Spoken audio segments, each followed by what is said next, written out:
So immediately went into panic mode. I noticed I have a spoiled speed light. I'm not even being paid enough money to replace a speed light. I promised the client to deliver the images by Monday, so I had one day to edit. The whole of Sunday I spent it editing the images, ready for printing the next day. And decided, let me go to the only studio that I have seen in town, which was next to the stage where I was alighting from. Then I asked them for their pricing for printing 100 4x6 print. One option was 10 shillings and the other option was 15 shillings.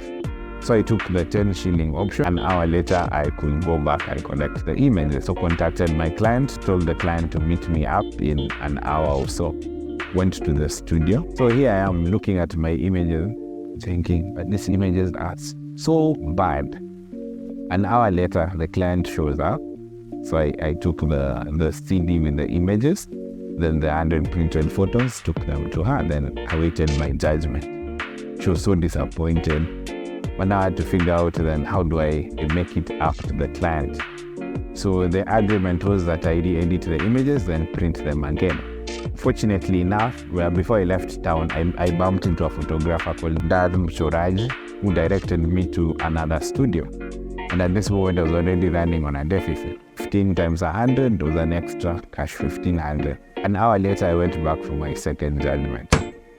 I looked at the images, and the images looked as perfect as I saw them on my machine, at least by the standards I had there. So immediately I phoned my client, delivered the new images. She looked at them, she was so happy. She sent me the remaining balance, which was $12.50, because she paid me 50% deposit before.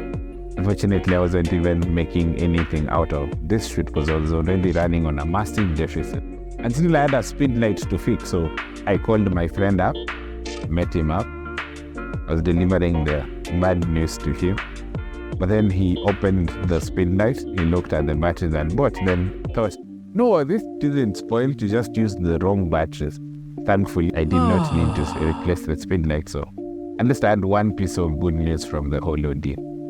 No broken speed light.